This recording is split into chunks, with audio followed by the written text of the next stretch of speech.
नियम सेक्शन में है कि सभी को 4 नियमों का कठोरता से पालन करना चाहिए। तो पहला क्या है नियम, तो मांस सेवन वर्ज्य है। इसमें मछली, अंडे, प्याज, लहसुन, यहाँ तक कि मशरूम्स, कुकुरमता मतलब मशरूम्स भी भक्तों को नहीं खाना चाहिए। तो प्याज लहसुन भी क्या नॉनवेज में आता है? अगर इसको नॉनवेज सेक्शन में मना किया गया है, इसका मतलब क्या प्याज लहसुन भी नॉनवेज में आता है? तो शास्त्रों को जब पढ़ेंगे, स्क्रूटनाइज करेंगे अच्छे से, तो हाँ, प्याज लहसुन भी नॉनवेज से कम नहीं है, क्योंकि ये तामसी भोजन है। उसके बाद नंबर 2 है किसी भी प्रकार का नशा, पान या उत्तेजक पदार्थ जैसे शराब, चाय, कॉफी, पान, तंबाकू, सुपारी, पान मसाला इत्यादि का सेवन वर्जित है। ये सब भी नहीं करना है। तीसरा है अवैध स्त्री। हाँ, पान के लिए भी मना है। पान तो ठाकुर जी खाते हैं, फिर हमारे लिए क्यों मना है? हमें पान नहीं खाना चाहिए। पान पान का जो पत्ता है, जिसमें कत्था चूना ना डाला जाए, सुपारी ना डाला जाए, तो भगवान को भोग लगाकर कभी कभी, दैट नॉट टू कि मेरी उससे मुझे नशा होए कि पान खाने के बाद मुझे पान चाहिए, वो नहीं। कभी कोई समझ लीजिए 56 भोग तो बिना पान के अधूरा है ना। कभी कोई अगर से स्पेशल फेस्टिवल्स में हम ठाकुर जी को, ठाकुर जी की प्रसन्नता के लिए भोग लगाते हैं, तो कभी कभार बिना सुपारी, चूना, कथा आदि के हम लोग ले सकते हैं। वो भी कभी कभी, ऐसा नहीं कि हर खाने के बाद हमको आदत बनाना चाहिए पान खाने का। हाँ, लेकिन अगर हम रोज ठाकुर जी को तामुल पान का भोग लगाते हैं, लगाना चाहिए। अगर हम लगाते हैं दोपहर को, जो स्पेशली जो राज भोग है, उसमें हम लोग को तामुल पान या पान का भोग लगाना चाहिए। लेकिन फिर रोज रोज तो हम नहीं खा रहा है, तो जो खाते हैं उनको एज अ प्रसाद आप दे सकते हैं, बट आपको रोज सेवन का एडिक्शन नहीं आना चाहिए उससे। इसके बाद अवैध स्त्री पुरुष संग व्यभिचार वर्ज्य है। अन्य स्त्री अथवा अन्य पुरुष संग वर्ज्य है। प्रजनन के अतिरिक्त विवाह के अंतर्गत संग भी वर्ज्य है। यानी अदर्स से तो हमको इलिसिट रिलेशन करना ही नहीं है। अपने पति के साथ भी कुत्ते बिल्लियों के साथ, या अपनी पत्नी के साथ भी कुत्ते बिल्लियों के साथ यदि हम संग करते हैं, संग का अर्थ है only to produce Krishna conscious child. जब हम कृष्ण कॉन्शियस चाइल्ड, बच्चा पैदा करने के लिए संग कर रहे हैं, प्रयास कर रहे हैं, तो वो संग सही है। अगर हम भोग प्रवृत्ति के लिए कर रहे हैं, तो वो भी अवैध संग में ही आएगा। जुआ वर्ज्य है, जैसे कि किसी प्रकार का सट्टाबाजी, लॉटरी या मटका, मटका यानी वो बोली लगाना, हाँ, कुछ इस टाइप का जो भी है। ताश, ताश भी खेलना वर्ज्य है, क्योंकि ताश में भी हम लोग पैसा वगैरह का करने लग गए। जुआ नहीं खेलना है किसी भी प्रकार का। भक्तों को निम्नलिखित बातें टालनी भी चाहिए। ये तो 4 जो नियम पालन है, हमने बहुत बार डिस्कशन किया है क्लास में। ये धर्म के 4 खूंटे हैं। जब तक धर्म का 4 खूंटा मजबूत नहीं होगा, आपका धर्म पे आप स्थापित नहीं होंगे, और जब तक धर्म में स्थापित नहीं होंगे, तो आप मनुष्य ही कैसे कहलाओगे। आहार, निद्रा, भय, मैथुन, ये सामान्य वृत्ति है। इसमें पशु भी नारायणम, पशु और नर में सामान्य है। पशु भी ये करते हैं, नर भी सेम करते हैं। तो अंतर क्या है पशु में और नरों में? तो कहा गया धर्म ही एक अधिक विशेष हो, धर्म ही ना पशु भी समाना। अगर धर्म, मनुष्य धर्म का पालन कर रहा है, तो वो पशु से तुल्य, पशु से अलग है, पशु के तुल्य नहीं है। लेकिन अगर वो मनुष्य होकर धर्म का पालन ही नहीं कर रहा है, तो शास्त्रों में कहा गया है, हितोपनिषद में, पशु भी समाना, आप पशु के जैसे। तो कौन कौन पशु कहलाना चाहता है? पशु तो कोई नहीं कहलाना चाहता है, सब तो मनुष्य कहना। जेंटलमैन, लेडीज एंड जेंटलमैन, है ना। लेडीज एंड जेंटलमैन कौन नहीं कहलाना चाहेगा? सभी कहना चाहेगा। लेकिन सिर्फ सूट बूट और अच्छे वेल ड्रेस करने से ही लेडीज एंड जेंटलमैन नहीं होता है। क्या होता है, कैसे होता है? आपके आचरण से होना चाहिए। आप धर्म का यदि पालन कर रहे हैं, शिला प्रभुपाद से एक बार हमने कई बार बताया, शिला प्रभुपाद से उनके एक शिष्य ने पूछा, Srila Prabhupada, now we are following four regulatory principles, we are devotee ना, मैं अब हम 4 नियमों का पालन कर रहे हैं शिला प्रभुपाद, अब तो हम भक्त कहलाने लायक है ना। तो शिला प्रभुपाद ने पलट कर जवाब दिया, नहीं, अभी तुम मनुष्य कहलाने लायक हो। अभी तुम भक्त नहीं, भक्त के लिए यहाँ से प्रैक्टिस स्टार्ट होगी, इस प्लेटफॉर्म से प्रैक्टिस स्टार्ट होगी। नेक्स्ट है भक्तों को निम्नलिखित। हरे कृष्णा माता जी। माता जी कौन सा पेज चल रहा है? 49। भक्तों को निम्नलिखित बातें टालनी चाहिए। जैसे क्या हमको थोड़ा सा परहेज करना चाहिए, तो व्यवसायी का सिनेमा देखना, पिक्चरें देखना, पिक्चर हॉल में चाहे घर में टीवी में खूब मूवीज देखना, अत्यंत मूवीज का शौक होना घातक है हमारे भक्ति जीवन के लिए। ऐसे भी घातक है क्योंकि हम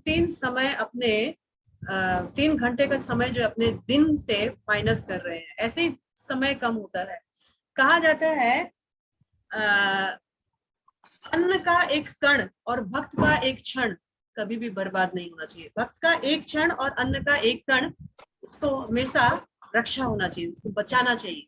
अगर हम 3 घंटा, पहले तो 3 घंटा तो स्क्रीन के सामने हमको लगेगी, जाने और आने में भी तो समय लगता है ना। इस तरह से यदि हम सिनेमा या बहुत ज्यादा टेलीविजन पे भी धारावाहिक, इन सब पर, अब तो वेब सीरीज का तो लंबा है, 3 घंटे का तो कहानी खत्म हो गया। हाँ, इस तरह से हमको नहीं, इनमें लिप्त नहीं होना चाहिए।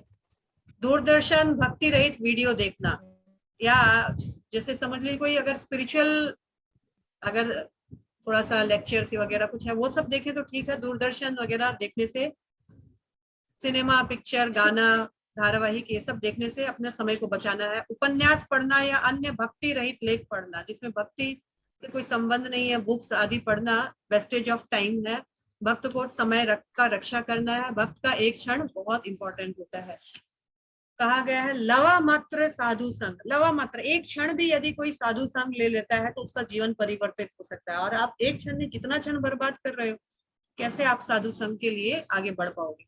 फिल्म, खेल, राजनीति, स्त्री पुरुष संबंध आदि विषयों पर आधारित मानसिक पुस्तकें केवल हमारी भावनाओं को दूषित करती है और 4 नियमों के व्यवहारिक पालन में आवश्यक एकाग्रता को दृढ़ता से खंडित करती है। आजकल ये जो मोबाइल, यूट्यूब, फेसबुक और WhatsApp, actually not WhatsApp, WhatsApp पे तो इतना नहीं आता है, पर फेसबुक और यूट्यूब खोलो आप, तो आपको इतना ज्यादा जो ब्लू फिल्म्स, ये वो, जैसे लुभावना, अट्रैक्टिव, 1 सेकंड देखते हैं ना, कुछ नहीं होता देखने में, क्या है।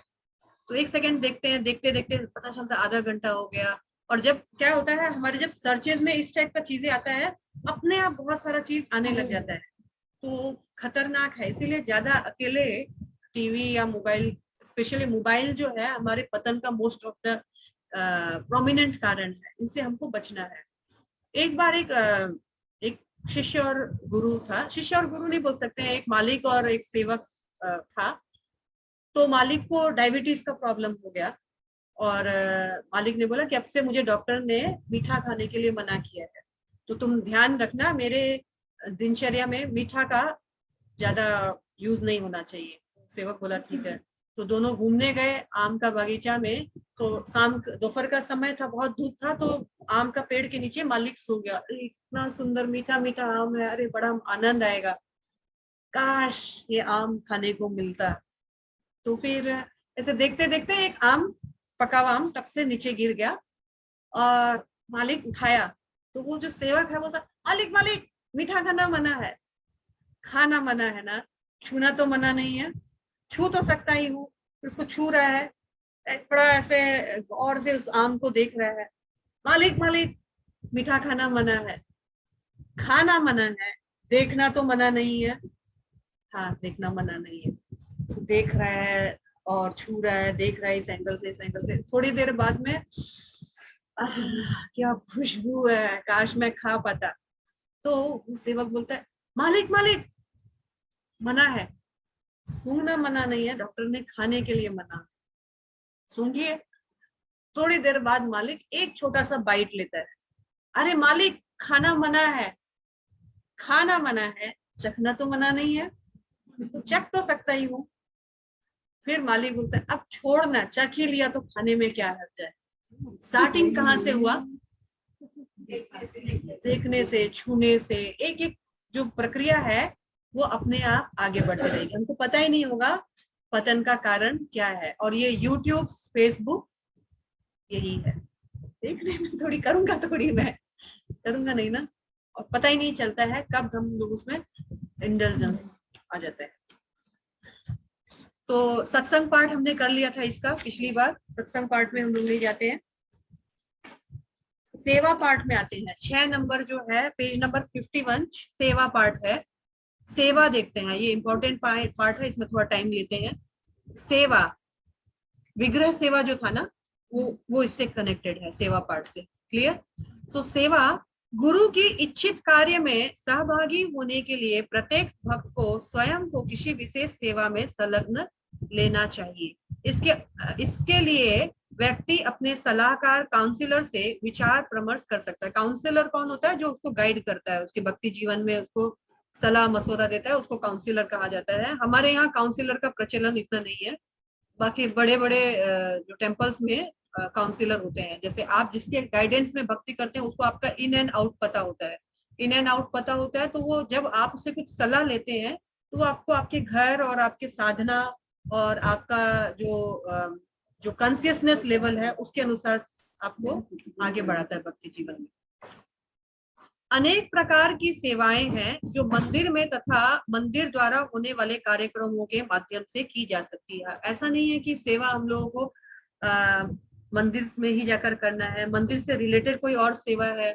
जैसे फॉर एग्जांपल अभी हम लोग कुछ 1-2 वीक से खुरमा का सेवा दे रहे हैं, चाहे जो भी है। तो क्या है, नगर कीर्तन में भक्त जाते हैं, तो नगर कीर्तन में जितने भी लोग होते हैं उनको दे सकते हैं हम। ऐसा अनेक सेवा होता है, टेम्पल से रिलेटेड, टेम्पल से रिलेटेड अनेक सेवा होता है। किसी में भी हम लोगों को पार्टिसिपेट करना चाहिए, एटलीस्ट सेवा में हम लोगों को। लेकिन कैसे? गुरु के इच्छित कार्य में सहभागी होने के मूड से, कि मैं अपने गुरु को, प्रभुपाद को प्रीचिंग में हेल्प कर रहा हूँ, इस मूड से।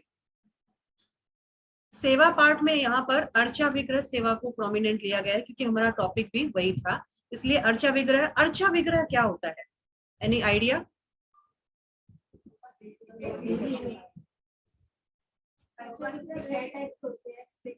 6 नहीं 8 होते हैं।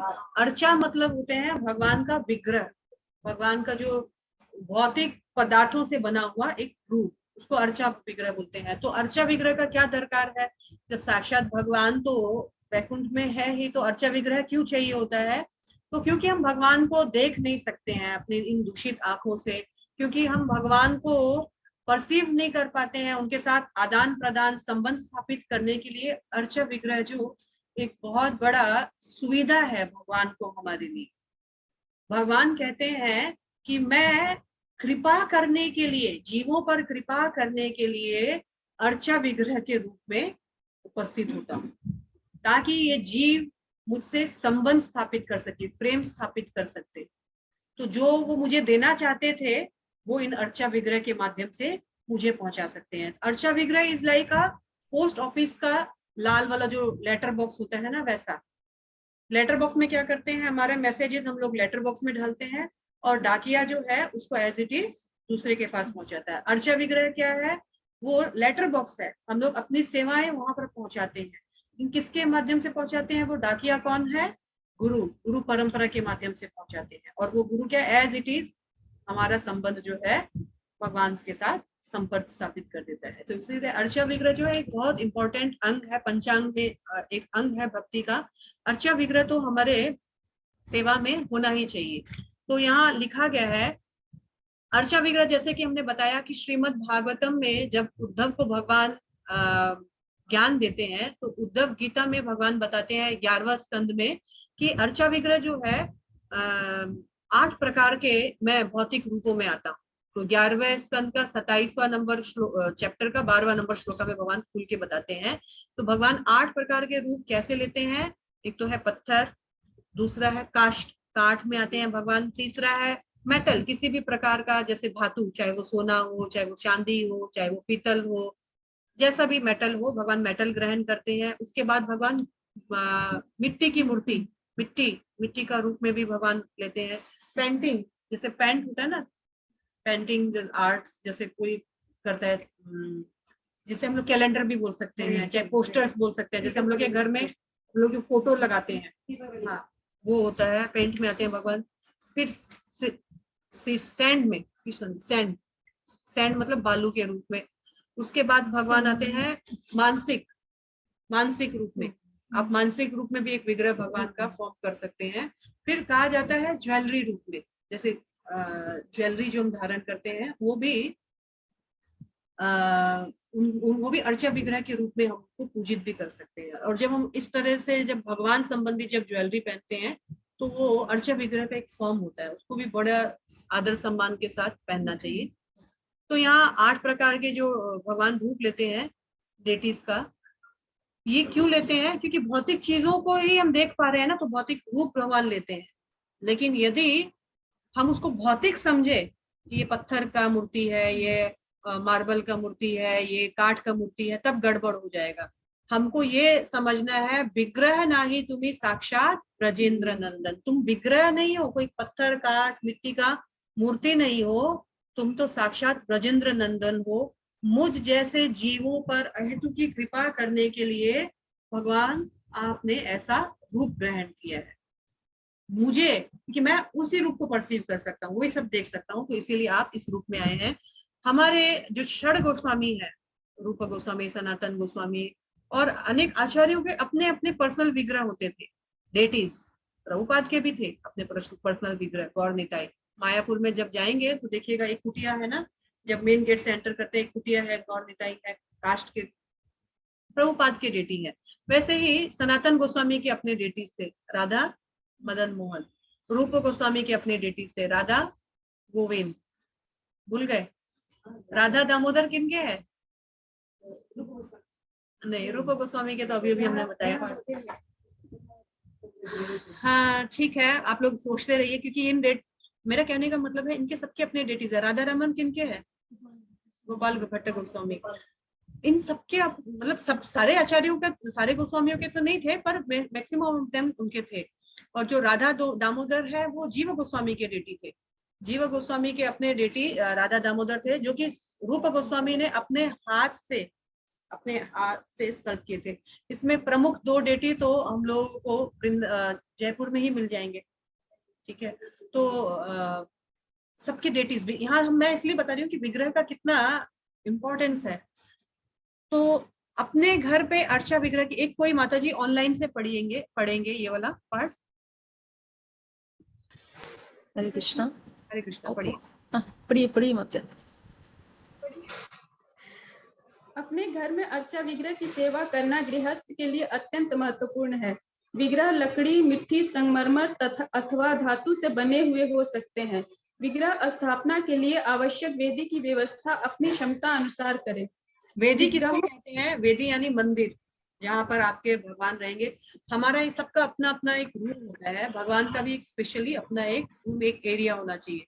तो जिस जगह भगवान को हम स्थापित करेंगे उसको वेदी कहा जाता है। विग्रहों के लिए आवश्यक व्यवस्था, नियम एवं आवश्यक सामग्री के विषय में भक्तों की मदद ले सकते हैं। घर में प्रमुख विग्रहों के रूप में श्री गौर निताई की सेवा करना अत्यंत लाभदायक है।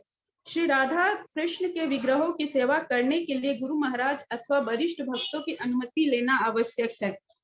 योग वेदी का अर्थ है यदि कोई भक्ति में आना चाहता है और अपने घर में विग्रह स्थापित करना चाहता है, एनकरेजमेंट उनको। एक मिनट, माता जी है जिनके बहुत प्रॉब्लम है, आवाज हो रही है, म्यूट कीजिए अपने आप को। तो कोई अपने घर पर अगर विग्रह स्थापित करना चाहता है एज अ गॉड या वैष्णव, उनको कभी भी लड्डू गोपाल के लिए प्रोत्साहित नहीं करना चाहिए, क्योंकि शिला प्रभुपाद का या गौड़ या वैष्णव परंपरा में भगवान को बाल्य रूप में पूजने का विधान नहीं है। भगवान को एज इट इज, जिस रूप में भगवान हमेशा रहते हैं। क्या ब्रह्म संहिता में क्या रूप दिया गया है? नव यौवनम च, भगवान का नव यौवन रूप में हमको उनको पूजना है।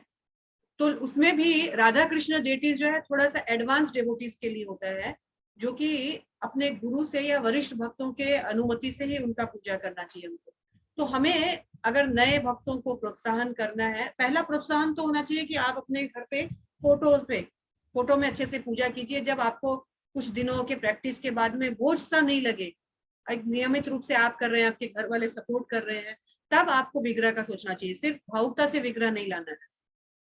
फिर अगर विग्रह लाना है तो हमको उनको एनकरेज करना चाहिए, गौर निताई का लेके आइए या जगन्नाथ बलभद्र सुभद्रा का लेके आइए, ये मर्सीफुल डेटीज होते हैं। और फिर राधा कृष्ण है, अगर आपका एडवांस लेवल आपके घर पे सब कोई भक्ति जीवन में है और आप सब कोई एक दूसरे को सपोर्ट कर रहे हैं, तो राधा कृष्ण का डेटी वो भी भगवान गुरु महाराज से या अन्य वरिष्ठ भक्त उससे परमिशन लेकर लाना चाहिए। आगे माता जी पढ़िए। माता जी आप पढ़िए, मेरे यहाँ थोड़ा डिस्टर्ब आज। हाँ, कोई और पढ़िए। पढ़ूं माता जी? हरे कृष्णा। मैं पढ़ूं? योग वेदी का अर्थ है गुरु, भक्तों की परम अनुमति गुरु लेना और आवश्यक है। निताय। हरे कृष्णा। पढ़िए। योग वेदी का अर्थ है गुरु, परम गुरु, गौर निताय, पंच तत्व तथा राधा कृष्ण। योग्य इस वेदी प्रकार के बारे में अभी बात हुई ना कि हमारे घर पे योग्य वेदी जो है प्रॉपर होना चाहिए। तो प्रॉपर वेदी का मतलब क्या है? हमारे मंदिर में एटलीस्ट जो हमारे गुरु हैं या हमारे भावी गुरु या एटलीस्ट शिला प्रभुपाद, उनका फोटो होना चाहिए। परम गुरु यानी जो गुरु महाराज शिला प्रभुपाद से पहले जो भी आचार्यगण है, उनके गुरु महाराज वो फोटोज होना चाहिए। अगर गौर निताई है तो विग्रह है तो ठीक है, नहीं है तो एटलीस्ट उनका फोटो, पंच तत्व का फोटो होना ही चाहिए। और उसके बाद भगवान सेंटर में राधा कृष्ण का एक फोटो होना चाहिए। ये है एक योग्य अल्टर, जिसको इंग्लिश में हम लोग अल्टर बोलते हैं या वेदी का बोलते हैं। इस प्रकार की कोई अपेक्षा नहीं की जाती है कि मंदिर में स्थापित विग्रहों की सेवा के अनुसार ही घर के विग्रहों की भी पूजा सेवा की जाए। फिर भी सभी को अपनी सुविधा और परिस्थिति के अनुसार विग्रह सेवा की ओर ध्यान देना चाहिए। जो हमारे होम डेटीज हैं वो बहुत फ्लेक्सिबल होते हैं। मंदिर में प्राण प्रतिष्ठित विग्रह होते हैं तो उनका टाइम टेबल, 5 बार आरती करना, सारा सेवा टाइम टेबल होना बहुत जरूरी है। पर क्योंकि हमारे होम डेटीज हैं तो कहा जाता है होम डेटीज अपने जो घर के जो होस्ट होते हैं उनके अनुसार फ्लेक्सिबल होते हैं। कभी इधर उधर कम बेसी किया जा सकता है, कोई प्रॉब्लम नहीं है। मंदिर में आना प्रथम आवश्यकता है। ऐसे समय घर के विग्रहों को विश्राम देना चाहिए। जैसे समझ लीजिए कोई फेस्टिवल है या मंदिर में कोई फेस्टिवल हो रहा है या मंगला आरती हमको जाना है और मैं मंगला आरती जा रही हूँ, तो मैं अपने घर में मंगला आरती ना करूँ क्या? या मैं घर में आकर फिर मैं घर पे भी मंगला आरती करूँ? दो बार मैं कैसे करूँ? एक प्रश्न उठता है। तो प्रायोरिटी हमारे घर का डेटी का होना चाहिए कि टेम्पल का डेटीज का? क्यों?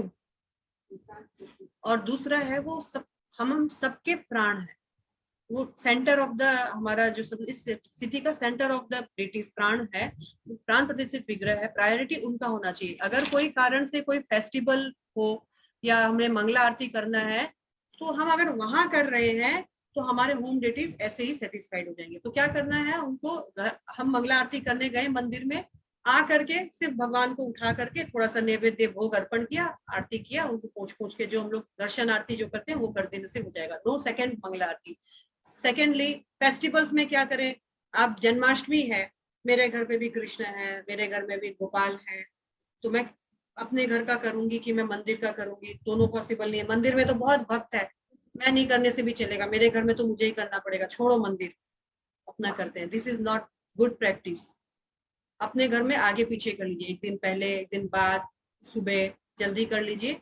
डेटीज को जो भोग लगाना है सुबह ही लगा लीजिए, फिर डेटीज को विश्राम दे करके मंदिर में सेवा कीजिए।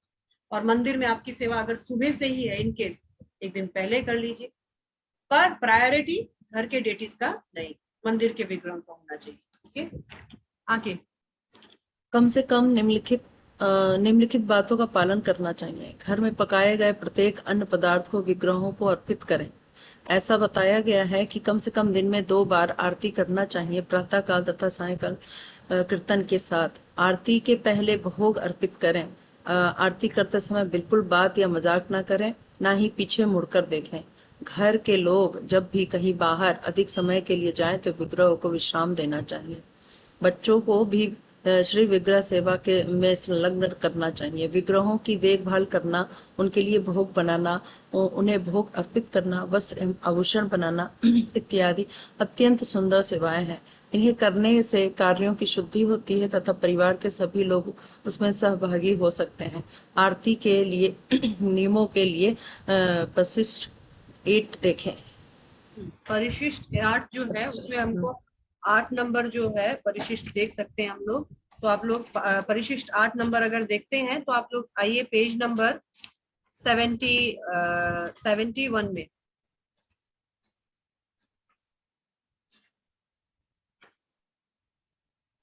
मंदिर के पास सदैव रहने वाली वस्तुएं जो आपके जस्ट पूजा करने के समय आपके एकदम बिल्कुल हाथ के सामने होनी चाहिए। तो जैसे चावर हुआ, चावर जो है सफेद रंग का, जो बूढ़े का जैसे हेयर्स जैसा एक लंबा रहता है स्टिक, जैसे हम लोग बोलते हैं वो चावर। मोर पंख, फैनिंग, घंटी, आचमन पात्र, एक लोटा होता है, उसमें एक चम्मच होता है जिसमें जल होता है और थोड़ा हम उसमें गंगा जल मिक्स करते हैं। अगर गंगा जल नहीं है तो हमने पहले भी एक फर्स्ट क्लास में या सेकंड क्लास में बताया था, हाथ से इस तरह से गंगा चाहे जमुना चाहे विशिष्ट नदियों का नाम लेकर के उनमें आह्वान करना है। और शंख धोने के लिए पानी से भरा एक तांबे का एक अलग से लोटा होना चाहिए, शंख होना चाहिए। आरती करते समय खड़े रहने या बैठने के लिए एक आसन होना चाहिए। हमेशा आरती जो है अगर आप बैठे हुए करो चाहे खड़े होकर करो, खाली जमीन पर बेयर धरती पर नहीं करना है, बीच पर एक आसन रखना है। और ऐसा नहीं है उसको आसन को इधर से लात से इधर से उधर खींचते रहे। हमने पहली बार बताया था ना फर्स्ट क्लास में, ये क्या है, ये साक्षात बलराम का एक्सटेंशन है। उनको उतना ही सम्मान पूर्वक हम लोगों को जितना हम अन्य आरती की वस्तुओं को सम्मान देते हैं, इन आसन को भी ऐसा नहीं कि जमीन पर रख दिए तो हम लोग का सम्मान का पत्र नहीं है। और आरती से पहले वो फोल्ड रखता है, आरती के तुरंत बाद उसको वापस फोल्ड करके एक और साइड में रख देना चाहिए। आसन हमेशा ऐसे अबाक आसन पड़ा है ऐसा नहीं है। हम अगर गायत्री करते हैं, हम आरती करते हैं, वो तुरंत समेट देना चाहिए। क्यों ऐसा करना चाहिए? तो कहा जाता है कि वो बहुत पावरफुल हो जाता है। हाँ, तो देवी देवता और अन्य जो कभी कभी जैसे बोलते हैं ना, कुछ सोल्स ऐसे होते हैं जिनको पुण्य का चाहिए होता है, तो वो they will take our all पुण्यस, तुरंत समेट देना चाहिए। ठीक है, तो इन चीजों को ध्यान में रखना है। उसके बाद एक थाली में अब निम्नलिखित सामग्री होना चाहिए, ये आप लोग पढ़ लीजिएगा थाली में क्या क्या होना चाहिए आरती के लिए। नेक्स्ट आगे लेते हैं। सेवा में घर पर तुलसी सेवा जरूर होना चाहिए, जिनके भी घर है। अच्छा, एक चीज इसमें और मैं भूल गई थी, ये हो गया कि विग्रह सेवा, गृहस्थों के घर विग्रह होना ही चाहिए, पर अपना अपना स्केल देख करके, अपना स्टैंडर्ड देखकर, इमोशनली नहीं, विग्रह होना चाहिए। और सन्यासियों के लिए विग्रह जरूरी नहीं है, क्योंकि सन्यासियों का अपना घर नहीं है, तो वो मानसिक रूप में भगवान का सेवा कर सकते हैं। और गृहस्थों का यथासंभव अगर सुविधा है, फर्स्ट क्लास के से विग्रहों का सेवा होना चाहिए। कोई खाने पीने की चीज हो, ज्वेलरी हो, कपड़े हो, कंप्रोमाइज नहीं करना चाहिए, अच्छा से अच्छा होना चाहिए। उद्धव गीता में ही भगवान ने उद्धव जी को बताया, मुझे ना मेरे विग्रह को कोई स्नान कराता है और सुंदर सुंदर सा डेकोरेशन करता है, मुझे बहुत पसंद है, वो सेवा बहुत पसंद है। तो इन सेवाओं में कंप्रोमाइज नहीं होना चाहिए। अरे इतना कॉस्टली मैं कैसे पहनाऊं, अरे ये तो बहुत कॉस्टली नेकलेस है, अरे बहुत कॉस्टली ड्रेस, 100-200 रुपए में तो ड्रेस आती है ना। Best, the best, Srila Prabhupada का स्टैंडर्ड देखिए विग्रहों का, नो कंप्रोमाइज। गॉड मतलब भगवान जो है supreme personality of God head है, उनकी सेवा द बेस्ट होनी चाहिए। अब एक बात आता है, क्योंकि कलयुग तो हमने देखा कि कलयुग क्या है, इस कलयुग में युग धर्म क्या है ना, हरि नाम संकीर्तन है ना। अभी अगर हरि नाम संकीर्तन कलयुग का युग धर्म है, डेटी वर्शिप कौन से युग का था? हाँ, तो वही डेटी वर्शिप पे इतना जोर क्यों दिया जा रहा है?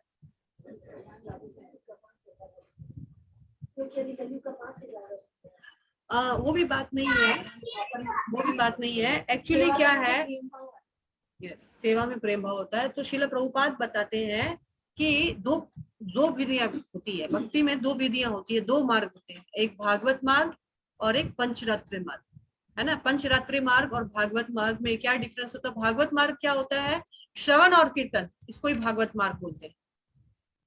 नवदा भक्ति याद है, श्रवण कीर्तन स्मरण वंदन पाद सेवा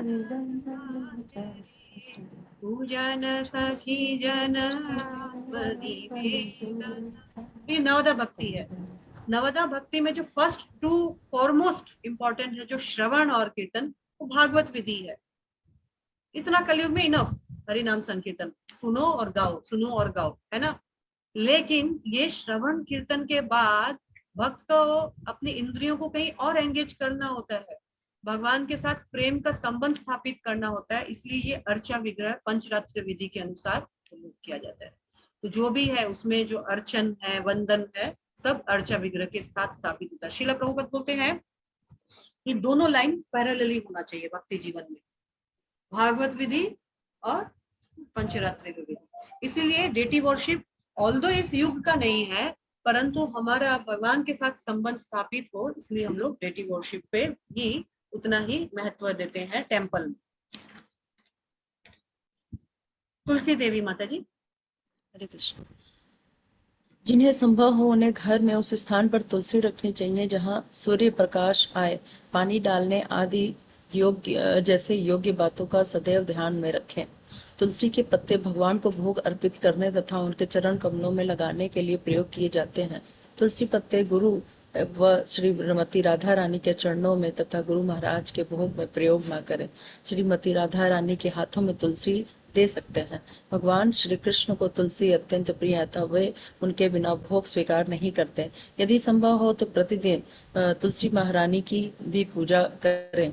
भगवान के लिए वस्त्र बनाते समय तथा फूलों का हार बनाते समय विशेष ध्यान देना आवश्यक है। सुई में धागा डालते क्या समय ध्यान देना आवश्यक है? जब भगवान के, कभी कभी हम लोग भगवान को फ्लावर्स और तुलसी का वस्त्र पहनाते हैं, या भगवान को जब हम तुलसी माला पहनाते हैं, तो ये चीजें देखना है, ध्यान देना है। नंबर 1 क्या ध्यान देना है माता जी, पढ़िए। सुई में धागा डालते समय थूक का प्रयोग कदापि ना करें। कई लोगों का आदत होता है ना, धागा को सुई से, आपको गीला करना है तो कैसे करेंगे? जल ले लीजिए, कटोरी साफ जल लीजिए।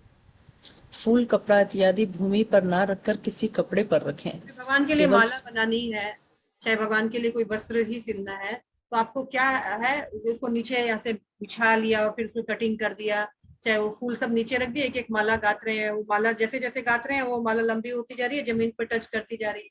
This is not the standard method. क्या है, एक साफ कपड़ा एक रखिए, सेपरेट कपड़ा, जिसको पहले बिछा लिया, तो भगवान की माला बना रहे हैं, उस पे बनाए, फिर उस कपड़े को समेट के रख लिए। जमीन से स्पर्श नहीं करना है, क्योंकि यहाँ पर हमारे पाँव, हम चले थे तो यहाँ पे पाँव लगे हुए हैं, डस्ट है, गंदा है। बहुत शुद्धता मेंटेन करना चाहिए। जितना प्यूरिटी इज आवर फोर्स, जितना हम शुद्धता मेंटेन करेंगे उतना ही इजीली हम भगवान के साथ रेसिप्रोकेट कर पाएंगे। केवल सुंदर सुगंधित तथा शुद्ध सुगंध ना ली गई तथा प्रयोग में ना किया गया फूल ही भगवान के लिए प्रयोग करें। बहुत सुंदर सुंदर और मुरझाया व नहीं, ताजा और सुगंधित फूल भगवान की मालाओं में भगवान को चढ़ाने के लिए अर्पित किया लेना चाहिए हमको। दूसरा चीज है, जब हम भगवान के लिए तुलसी माला बनाए तो कभी भी उस तुलसी में सुई से छेद नहीं करना चाहिए। तुलसी माला बनाने का एक पैटर्न अलग होता है, उनके सारे स्टिक्स को उस धागे से कंबाइन कर करके बनाया जाता है। तो यूट्यूब्स में भी आप देख सकते हैं तुलसी माला कैसे बनती है, बहुत इजी है, परंतु उसमें सुई कभी ना घोपे। और तुलसी की सेवा हर घर में होना चाहिए। जिस घर में तुलसी जी का वास नहीं है वो भक्त कैसा, क्योंकि भगवान बिना तुलसी के तो कुछ भी स्वीकार नहीं करते हैं। जिस घर पे तुलसी जी का वास होता है साक्षात, वहां पर भक्ति देवी वास करती है, और यमराज उस घर पे आते भी नहीं है। तो हम भी अपने शरीर को, हमने कंठी माला के ऊपर पिछली बार बात किया था, हम भी अपने शरीर को तुलसी के साथ सुशोभित करते हैं। ये जो है ये भी तुलसी है, ये तुलसी है। जीवा पर हम तुलसी रूपी प्रसाद ग्रहण करते हैं। तुलसी कभी भी कृष्ण या जो विष्णु तत्व है उनके अलावा किसी को भी अर्पण नहीं करना चाहिए। राधा रानी को भी नहीं, गुरु को भी नहीं। गुरु महाराज को तो हम जो भी अर्पण करते हैं कृष्ण का प्रसाद अर्पण करते हैं, तो वो जो तुलसी है वो प्रसाद तुलसी है जो हम गुरु को अर्पण करते हैं। लेकिन सिर्फ तुलसी अगर हम गुरु को अर्पण करें वो नहीं करना चाहिए। नेक्स्ट तपस्या पाठ है माता जी। हरे कृष्णा। भक्तों की साधना में कुछ मूलभूत तपस्याओं का भी समावेश होना चाहिए, जैसे प्रातः जल्दी उठना, ठंडे पानी से स्नान करना, खान पान में नियंत्रण, सहवास में से संबंधित नियम, कम से कम शारीरिक सुख, धन संचय आदि। भक्तों के लिए सबसे महत्वपूर्ण तपस्या है कि निश्चित दिन में उपवास करना, जैसे एकादशी, महत्वपूर्ण उत्सव एवं आचार्यों के आविर्भाव तथा तिरोभाव दिवस इत्यादि। ये हम एकादशी कैसे आज ये निर्जला एकादशी है तो इस तपस्या पाठ को समझाने का दरकार ही नहीं है कि तपस्या जो है भगवान को बहुत प्रिय है। भगवान बोलते हैं तपस्या जो है मेरा हृदय है, मुझे बहुत पसंद है। कोई व्यक्ति तपस्या करता है तो भगवान ऐसे ही रिझ जाते हैं। तो आज एकादशी है, वो भी निर्जला एकादशी, तो तपस्या पाठ तो वो ऊपर से एकादशी टॉपिक भी आ ही गया। तो पढ़िए माता जी। एकादशी महीने में 2 बार आती है। यह तपस्या का दिन तथा वैष्णव इसका पालन करते हैं। केवल उपवास करना मूलभूत तत्व न होकर उस दिन श्री कृष्ण के प्रति श्रद्धा तथा प्रेम बढ़ाना है। अतः सभी वैष्णवों को एकादशी का उपवास करना ही चाहिए। एकादशी के दिन उपवास करने का वास्तविक कारण शरीर की आवश्यकताओं की कम से कम तथा अपना समय भक्ति सेवा में लगाना है। उपवास का पारायण दूसरे दिन द्वादशी दिन दर्शिका में बताए गए समय के अनुसार करें। एकादशी के दिन अधिक से अधिक जप करें तथा कृष्ण लीला स्मरण करने का प्रयत्न करें। एकादशी के दिन कठोरता से अनाज तथा दालों का सेवन वर्जित करें। यदि कोई एकादशी के दिन पूरी तरह से खान पान वर्जित निर्जल करके भी अपने नियत कर्तव्यों और कर्मों का पालन कर सकता है तो वह भक्त निर्जल एकादशी कर सकता है। क्योंकि हमारा प्रचार का कार्य है तथा निर्जल संपूर्ण खान पान रहित रहना हमारी सेवा और प्रचार में बाधा डाल सकता है। यदि ऐसा है तो निर्जल उपवास न करके उपवास का थोड़ा प्रसाद तथा पानी ग्रहण करके सेवा करें। यदि कोई एकादशी के दिन उपवास करना भूल जाता है तथा तोड़ देता है तो उससे दूसरे दिन अर्थात द्वादशी को उपवास करके त्रयोदशी को अपना उपवास तोड़ना चाहिए। सभी को निर्जल एकादशी यानी भीम एकादशी के दिन निर्जल ही करना चाहिए। जी कृष्ण। हरे कृष्णा। तो एकादशी को हरि तिथि कहा जाता है। ये भगवान को बहुत पसंद है और भगवान ने बताया है कि एकादशी के दिन जो भी अन्न वर्जित करता है वो मुझे बहुत प्रिय है। क्यों? क्योंकि एकादशी के दिन भगवान ने कली को स्थान दिया है कि आप अन्न में प्रवेश कर सकते हैं, और यदि कोई अन्न में प्रवेश किए कली को ग्रहण करता है अन्न रूप में एकादशी के दिन, तो वो पाप भक्षण कर रहा है और भगवान की जो आज्ञा है उसका अवज्ञा कर रहा है। तो भगवान को प्रिय कैसे हो सकता है? तो एकादशी के दिन पेट के लिए नहीं बल्कि भगवान के लिए तपस्या करने का दिन होता है। उस दिन भगवान प्रसन्न होते हैं, उनकी आज्ञा का पालन करना होता है। यदि किसी दिन एकादशी टूट गई या हम भूल गए तो नेक्स्ट द्वादशी के दिन उसका पालन करके त्रयोदशी के दिन उसका पालन करना चाहिए। और दूसरा बात है, एकादशी के दिन निर्जला एकादशी तो हर दिन ही अच्छी होती है, लेकिन भीमा एकादशी जो आज की एकादशी है, स्पेशली भीम को कृष्ण ने वरदान दिया था कि भीम बहुत ज्यादा खाऊ था, तो वृकोदर था ना, वृकोदर मतलब बहुत बड़ा पेट था। वो बोला मैं ऐसे फास्टिंग नहीं कर सकता हर 15-15 दिन में, कोई और दूसरा उपाय बताओ। तब भगवान ने उसको बोला कि ठीक है तुम्हारे लिए एक शॉर्टकट विधि बताते हैं, पर हम तो भीम नहीं है इसलिए हमको हर एकादशी करना है। तो कई लोग बोलते हैं कि सिर्फ निर्जला एकादशी कर लो सबका फल मिल जाएगा। ऑफ कोर्स मिल जाएगा, लेकिन भगवान आपका इंटेंशन भी देखते हैं कि आप भीम जैसे हो, तब तो आपको वो भीम को जो वरदान दिया है तो आपको भी फलेगा। लेकिन आप स्वे इच्छा से सब दिन खा रहे हो, इंद्र तृप्ति के लिए एक दिन बोलोगे कि तपस्या कर लेते हैं, वो सही नहीं है। एकादशी का दिन ही है तपस्या के लिए, और तपस्या भगवान का हृदय है, प्राण है। चतुर्मास भी एक प्रकार का तपस्या है। जो 4 महीने आते हैं, श्रावण भाद्र आश्विन और कार्तिक, ऐसे तो बहुत कुछ करते हैं, पर श्रील प्रभुपाद ने कहा कई लोग करते हैं कि वो नीचे जमीन पे ही सोते हैं, बिस्तर पे नहीं सोते हैं। कई लोग होते हैं कि शेविंग नहीं करते हैं, बढ़ा के रखते हैं। श्रील प्रभुपाद ने कहा सिर्फ इन चीजों को भी पालन करने से चतुर्मास का फल मिलेगा। हमारा कार्य प्रचार का है, प्रचार में गंदा पंदा नहीं रहना है, अदरवाइज लोग आपको ऐसा फॉलो करके सब गंदा रहेंगे। तो श्रील प्रभुपाद बोलते हैं बी नीट एंड क्लीन और focus on your preaching, on your जपा, ऑन योर प्रीचिंग। इन चीजों को लिमिटेड कर दिया श्रील प्रभुपाद ने। तो क्या है चतुर्मास में माता जी? परंपरा अनुसार वर्षा के 4 माह साधु एक स्थान पर ही रहते हैं तथा प्रवास नहीं करते हैं। और ये हमारे लिए नहीं है, हमारे लिए प्रीचिंग के लिए कभी भी कहीं भी जाना आना है। 4 महीने की निम्नलिखित विहित तपस्या है। महीना है वर्जित अन्य पदार्थ। श्रावण हरे पत्ते की जो सब्जियां। श्रावण मास आएगा तो हरी पत्तियों की सब्जियां अवॉइड करना चाहिए 1 महीना। भाद्र भाद्रपद मास दही। में दही नहीं खाना चाहिए। अश्विन मास में दूध नहीं लेना चाहिए, और कार्तिक मास में उड़द दाल वर्जित है। पर एट द सेम टाइम अगर भाद्रपद में क्या होता है, जन्माष्टमी है, भगवान को दही से अभिषेक किया जाता है। क्या हम वो अभिषेक का जल ले सकते हैं? उसमें तो दही है, दही तो वर्जित है। क्या करें? ऑफ कोर्स ले सकते हैं, क्योंकि ये अभी कृष्ण प्रसाद के रूप में परिणत है। जब दही का फॉर्म चेंज हो जाता है तो भी उसको ग्रहण कर सकते हैं। हार्डकोर दही नहीं लेना है या हार्डकोर दूध नहीं लेना है। चाय अगर कोई पीता है, चाय मतलब वो चाय नहीं, नॉर्मल नहीं, हर्बल टी वाली चाय, तो वो दूध का उसमें प्रयोग कर सकता है, खीर का प्रयोग कर सकता है, हार्डकोर दूध नहीं।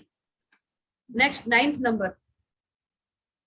अनुकूल तथा प्रतिकूल नियम। श्रील रूप गोस्वामी भक्ति रसामृत सिंधु में कहते हैं कि जब कोई नीचे दी गई 6 बातों में स्वयं को संलग्न करता है तब उसकी भक्ति सेवा अवरुद्ध हो जाती है। 6 प्रतिकूल नियम। ये जो 6 प्रतिकूल नियम है हमने उपदेशामृत पढ़ा था, और सेकंड वाला जो हमने उपदेशामृत में पढ़ा था, अत्याहार प्रयास प्रजल्प नियम आग्रह, इसी के बारे में है। माताजी पढ़ रही है, आप लोग देखिए, वही दोहराएंगी। 6 प्रतिकूल नियम। अत्याहार, आवश्यकता से अधिक खाना तथा आवश्यकता से अधिक धन संचय करना। प्रयास, जो भौतिक नश्वर वस्तु मिलनी अत्यंत मुश्किल है उसके लिए कठिन प्रयत्न करना। प्रजल्प, भौतिक बातों के विषय में व्यर्थ ही बोलते रहना। नियमाग्रह यानी नियम आग्रह, आध्यात्मिक नियम तथा आचारों के उद्देश्य को समझे बिना उसका पालन करना तथा शास्त्रों में दी गई आज्ञाओं का पालन न करना तथा स्वतंत्रता पूर्वक एवं मन को जैसा अच्छा लगे वैसा करना। जनसंग, ऐसे व्यक्ति का संग करना जो कि भौतिकता में आसक्त है और कृष्ण भावना में उसकी रुचि नहीं है। लौल्य, भौतिक उपलब्धियों के संबंध में लालची होना। हाँ, तो ये 6 प्रकार के चीजों को, ये हमारी भक्ति के लिए प्रतिकूल है, ये हमारी भक्ति के लिए फेवरेबल है। तो षड्वीर भक्ति प्रसिद्धति, हमारे भक्ति को ये बढ़ाएंगी। क्या बढ़ाएंगी? अगर हम लोग अत्याहार नहीं करेंगे, अगर हम लोग अत्याहार मतलब होता है बहुत ज्यादा कोई भी चीज का संग्रह कर लेना, अति प्रयास नहीं करेंगे, प्रजल्प नहीं करेंगे। प्रजल्प मतलब मंडेन टॉक्स, भगवान की बातें नहीं करके इधर उधर की बातें करना। नियमों के प्रति या तो टू मच कठोर हो जाते हैं या तो टू मच लिबरल हो जाते हैं, परंतु ये नहीं जानते हैं कि नियमों का पालन करने का प्रयोजन है। Always remember Krishna and never forget him. और जन संघर्ष मतलब होता है जो साधारण लोगों को, उन लोगों से मिलकर उन जैसा व्यवहार करना, भौतिक उनसे कृष्ण भावना में नहीं, आप इंस्पायर्ड लोगों से हो जाते हैं, वो जन संघ हो गया। और लौल्यम मतलब होता है भौतिक चीजों के प्रति बहुत आसक्ति, लालची को ग्रहण करना, पद, पूजा, मान, प्रतिष्ठा, ये सब स्वीकार करना। अगर इन चीजों से हम लोग बचते हैं तो ये क्या है, हमारे भक्ति के लिए बिल्कुल फेवरेबल है। और नेक्स्ट है, क्या करना चाहिए भक्ति से, भक्ति में क्या करना चाहिए कि हमारा भक्ति बढ़े। तो सॉरी, पहले वाला जो है षड्वीर भक्ति विनश्यति, विनाश होता है, और ये अभी षड्वीर भक्ति प्रसिद्धति, 6 जो है हमारे भक्ति का ग्रोथ बढ़ाएंगे। तो क्या होना चाहिए, भक्ति कैसा होना चाहिए, ये वापस से जो नेक्स्ट श्लोका दिया है, श्लोका नंबर 3 है उपदेशामृत का, उत्साह निश्चयात् धैर्यात् तत्तत् कर्म प्रवर्तनात् संग त्यागत सतोवृत्ति षड्वीर भक्ति प्रसिद्धति। ये 3rd नंबर श्लोका से ये पाठ लिया गया है। पढ़िए भक्ति के 6 अनुकूल तत्व। उत्साही होना, भक्ति में हमेशा उत्साही होना चाहिए। और मैं पढ़ लेती हूँ, भक्ति में हमेशा उत्साही होना चाहिए। रोते रोते करना, ये करना पड़ेगा, ये नहीं है। सबरी बहुत उत्साह के साथ उठती थी, आज फिर वही काम करती थी। पता है 12 साल जो है सबरी वेट करी थी। गुरु बोले हैं ना कृष्ण आएंगे, आ जाएंगे शायद, उत्साह के साथ उठती थी। रोज क्या तो आंगन आएंगे राम जी तो बोल देंगे, मैं तो रोज ही वेट करती थी, आज नहीं करी, कोई बात नहीं है, ऐसा नहीं था। उत्साह था, आ जाएगा वो दिन, आ जाएगा वो दिन। निश्चयात्, आत्मविश्वास के साथ प्रयत्न, उसको अपने गुरु के वर्ड्स पर, शब्दों पर बहुत निश्चय था। गुरु ने बोला है कृष्ण आएंगे, राम आएंगे, आज नहीं आए तो कोई बात नहीं है, कल आएंगे शायद। रोज ऐसे सोकर सोचती थी, पूरा उत्साह बनाए रखती थी। धैर्य, कब आएंगे गुरु महाराज, फोन मेल नहीं करती थी बार बार, गुरु महाराज यू टोल्ड ना Ram will come, when he will come, ऐसा नहीं था, धैर्य था। और नेक्स्ट है तत्तत् कर्म प्रवर्तनात्, जो जो हमारी भक्ति के लिए, भक्ति वृद्धि करने के लिए बताया गया है, सुझाया गया है आचार्यों के द्वारा, श्रवण कीर्तन स्मरण आदि, इनको करने के लिए हमेशा हमेशा हमेशा हमको तत्पर रहना चाहिए। संग त्यागत असत्कृति, अभक्तों का संग नहीं करना चाहिए। इनके संग से हम कृष्ण को स्मरण करेंगे और ये हमको कृष्ण से दूर ले जाने का प्रबंध करेंगे। सतोवृत्ति, अपने पूर्ववर्ती आचार्यों का अनुसरण करना है। ये 6 चीजें करेंगे तो हमारा भक्ति जो है क्या हो जाएगा, ये हमारे भक्ति के लिए फेवरेबल है। हमारा भक्ति जो है प्रसिद्धि ऊपर ऊपर ऊपर ऊपर बढ़ता जाएगा। और पहले की जो 6 चीजें हैं वो अगर अत्याहार, प्रयास, प्रजल्प, नियम आग्रह, जन संघर्ष, लोल्यम ये करेंगे तो भक्ति आउट हो जाएंगे आप भक्ति सीन से। ब्राह्मण क्या क्या गुण है, हमें ब्राह्मण जैसा गुण क्यों अपनाना चाहिए, आगे पढ़ते हैं माता जी। ब्राह्मण जीवन का अर्थ है स्वच्छता का जीवन। ब्राह्मण के ने यदि सवेरे गायत्री ना की हो तो उसे दोपहर में 2 बार गायत्री करनी चाहिए, तथा दोपहर को भी ना की गई हो तो सायकाल 3 बार एकमात्र गायत्री मंत्र का जप करना चाहिए। ऐसा करना अत्यंत आवश्यक नहीं है और ना ही ऐसा करना कठोर नियम है। यह व्यक्तिगत रूप से निर्भर करता है कि हम ऐसा करें या ना करें। जिन्होंने ब्राह्मण दीक्षा ली है उन्हें बिना धुले तीनों समय गायत्री करनी चाहिए। विग्रह सेवा के नियमों का पालन तथा अभ्यास करते रहना चाहिए। ब्राह्मण जीवन जो है स्वच्छता का जीवन है। दिन में कम से कम 2 बार स्नान करना, गायत्री करना, इस तरह से हम लोग क्या है विग्रह सेवा के लिए क्वालिफाइड होते हैं। और गायत्री को प्रॉपरली करना चाहिए। किसी समय अगर मान लीजिए सुबह का गायत्री नहीं हुआ तो एक साथ दोपहर को 2 गायत्री करना जरूरी है, करना चाहिए। गायत्री स्किप नहीं होना चाहिए। और स्वच्छता ब्राह्मण का है, पठन पाठन यजन याजन दान प्रतिग्रह। ब्राह्मण लेता है तो देना भी जानता है, शिक्षा ग्रहण करता है तो बांटता भी है, पूजा करता है और अपने जो अन्य जो शिष्य है या जो पूछते हैं कोई तो उनको सिखाता भी है। नेक्स्ट, समय का महत्व। हरे कृष्ण। कृपया याद रखें, मनुष्य जीवन का प्रत्येक क्षण अनमोल है, अतः एक भी क्षण व्यर्थ न जाने दें। हमें प्रत्येक क्षण का यह देखने का प्रयास करना चाहिए कि क्या हमने स्वयं को जितना अधिक से अधिक संभव हो सका है भगवान की भक्तिमय सेवा में संलग्न किया है अथवा नहीं। हमें जो समय रूपी महान वरदान मिला है उसे व्यर्थ नहीं गंवाना चाहिए। कालो अस्मि, भगवान बोलते हैं मैं ही काल हूं। और काल क्या है, गतिशील है, कभी किसी के लिए रुकता नहीं है। यदि हम रुक जाएंगे तो भी काल रुकेगा नहीं, परंतु इसी काल तो भगवान का ही एक परवर्टेड फॉर्म है ना, एक रूप है। इसी काल का हम सहायता लें तो भगवान का वास्तविक रूप का दर्शन यही काल हमको करवा सकता है। समय को मैंने इसे पहले ही बताया था कि अन्न का एक कण और भक्त का एक क्षण बहुत इंपॉर्टेंट है, वेस्ट नहीं होना चाहिए। ग्रेन जो प्रसाद कभी भी वेस्ट नहीं करना चाहिए और भक्त को कभी भी अपना समय का बर्बादी नहीं करना चाहिए। क्यों? क्योंकि टाइम गॉन, श्रील प्रभुपाद बोलते हैं time and opportunity comes together. If time gone, opportunity gone. अगर समय गया तो जो समय के साथ जो वरदान या जो सुविधा मिल रहा था वो सुविधा भी चला गया। आपने तो सिर्फ समय बर्बाद किया, लेकिन वो जो अपॉर्चुनिटी आया था वो बर्बाद हो गया, आपको एहसास ही नहीं हुआ। इसीलिए समय का सदुपयोग करना चाहिए। हम पार्ट 6 लेते हैं। पार्ट 6 बहुत छोटा है और तुरंत फिनिश हो जाएगा। कोई और माता जी पढ़ना चाहेंगे? मैं पढ़ूं माता जी?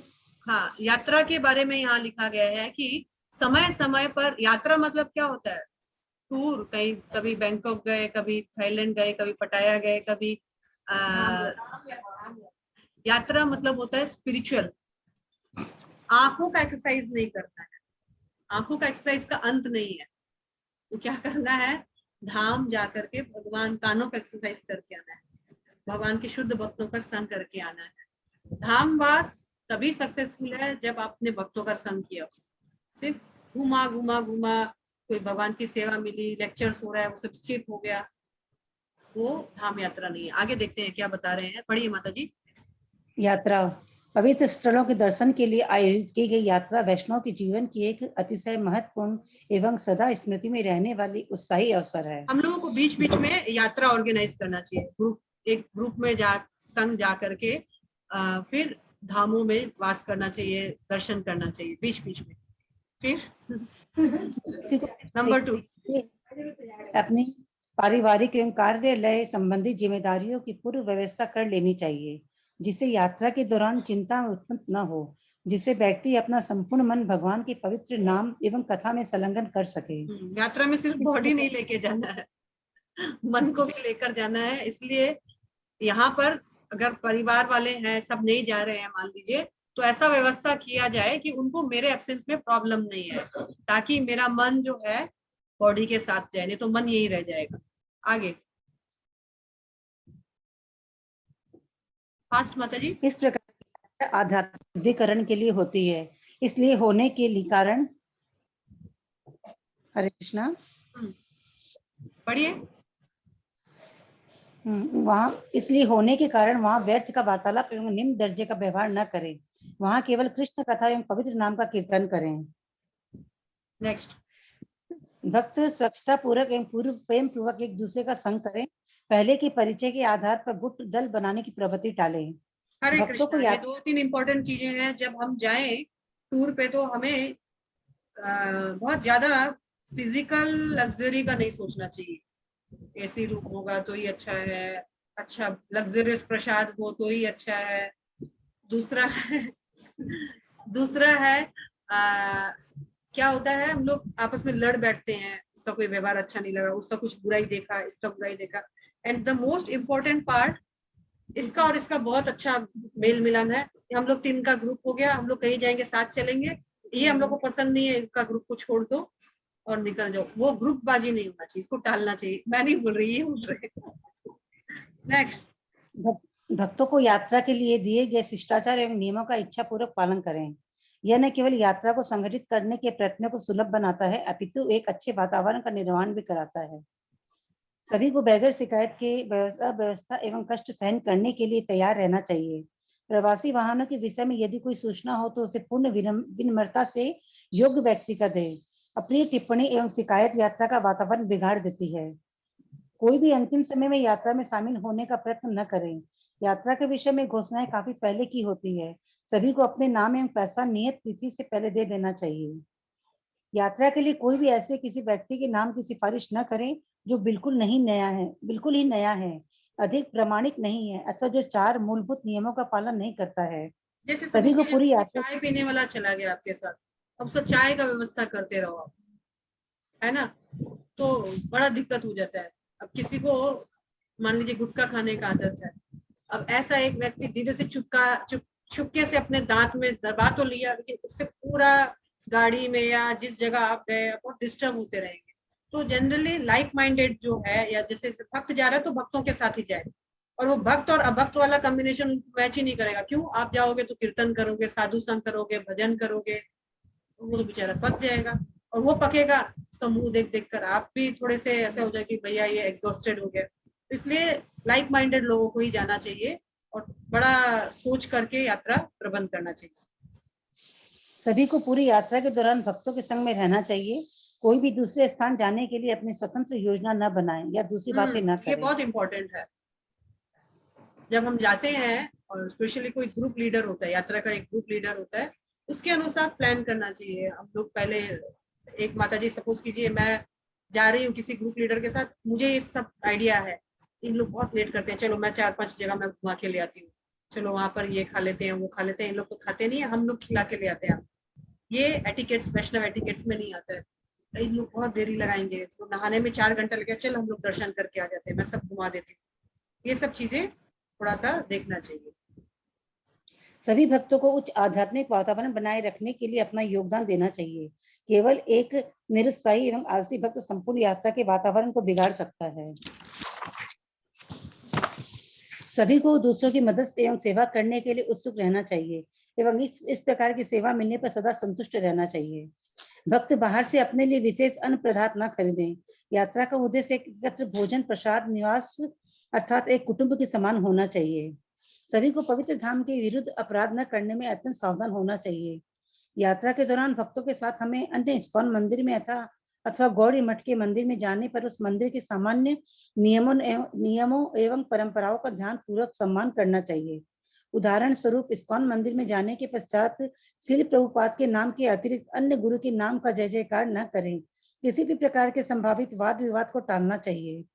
धाम वासियों से हमें मित्रता अथवा शत्रुता नहीं रखनी चाहिए, तटस्थ रहना ही उचित है। हरे कृष्णा। धाम में जब भी जाएं तो स्पेशली धाम वासियों के साथ लड़ झगड़ के नहीं आना चाहिए। हाँ, अगर जैसे सपोज कीजिए कभी कभी लग सकता है कि वो मेरे भक्त होने का दुरुपयोग कर रहा है, तो कुछ एक बीच का रास्ता अपनाना चाहिए कि उसके साथ हमें माथा खपी ज्यादा नहीं करना पड़े। दूसरी बात ये है, जब हम यात्रा करें इस तरह, हमारे जो यात्रा आदि हम जब धाम पे जाते हैं तो उस वक्त हर एक जगह का कुछ रूल होता है, हर एक मंदिर का या हर एक प्रीमाइसेस का एक अपना अपना रूल होता है। हमें अपना आचरण बहुत वेल बिहेव होना चाहिए, उनका जो नियम है उसके अनुसार चलना चाहिए। ये नहीं हमारे मंदिरों में ऐसा नियम नहीं है, हम आपके नियम नहीं मानेंगे, ऐसा नहीं है। आप जहां जा रहे हो उनके आचरण के साथ, सपोज करो अब हम सिख टेम्पल जा रहे हैं, उनका है कि जेंट्स हो लेडीज हो सब सर ढक कर जाए। अब आप बोलो ना ना ना हमारे इस्कॉन मंदिर में ऐसा नहीं, हम तो नहीं करें, ऐसा नहीं है। आपको उनका जो व्यवहार है वो अपना करके अपना आचरण तो सही रखना पड़ेगा, और ऐसी जगह जाए ही ना जिसमें आपको उनका रूल्स एक्सेप्ट करने में प्रॉब्लम आए। इसीलिए बेटर है आप जाएं तो बहुत समझ के जगह को स्टडी करके जाएं जहां आपके लिए सही है। जैसे अभी गुरुद्वारा में है प्रसाद दिया जाता है पर होता है प्याज लहसुन का, आप कैसे ग्रहण करोगे? नहीं कर पाओगे, लेकिन वो प्रसाद बता रहे हैं तो आप क्या करोगे? छोड़ भी नहीं सकते। बेटर है प्रसाद वाले डिपार्टमेंट में जाए ही ना। एक एग्जाम्पल है छोटा सा। इसीलिए आप अपना ऐसा कार्य करना कि किसी को आचरण गलत प्रस्तुत करके नहीं आए और अपराध भी ना करें। उनकी भी भावना को हम कदर करते हैं, लेकिन हमको अपने भी प्रिंसिपल्स को प्रोटेक्ट करना है।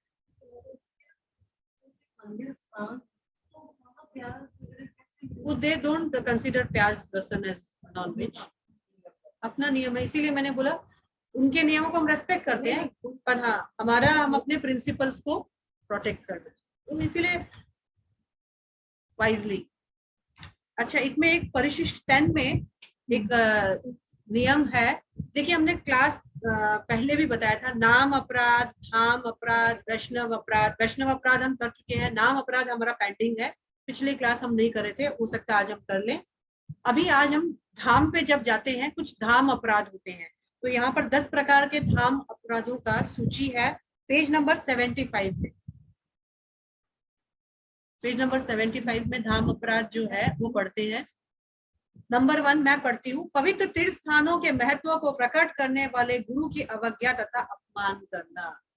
गुरु महाराज बोले थे उस स्थान में जाना बहुत अच्छा स्थान है, यहाँ तो नाला ही नाला है, इतना गंदगी, इतना कहाँ भेज दिए गुरु महाराज। गुरु महाराज तो इतना तारीफ कर रहे थे लेक्चर्स में। ये चीज गुरु की अवज्ञा नहीं करना चाहिए। गुरु जब किसी विशेष स्थान पर आपको भेज रहा है उस स्थान की महत्वता को समझना चाहिए, ना कि भौतिक दृष्टि से दोष दृष्टि निकालना चाहिए। ऐसा मानना कि पवित्र तीर्थ स्थान अनित्य है, इट्स नॉट। जब हम धाम में जाते हैं, धाम is not temporary world, it's out of temporary world, ये परमानेंट है, ये भगवान का स्पिरिचुअल वर्ल्ड। धाम को साधारण जगह के जैसे कंपेयर नहीं करना चाहिए।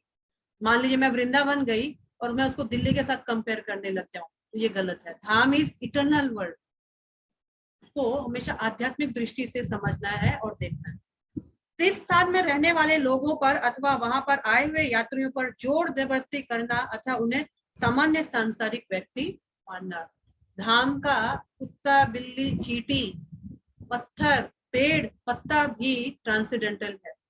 जन्म भी हुआ तो कहाँ हुआ? धाम में।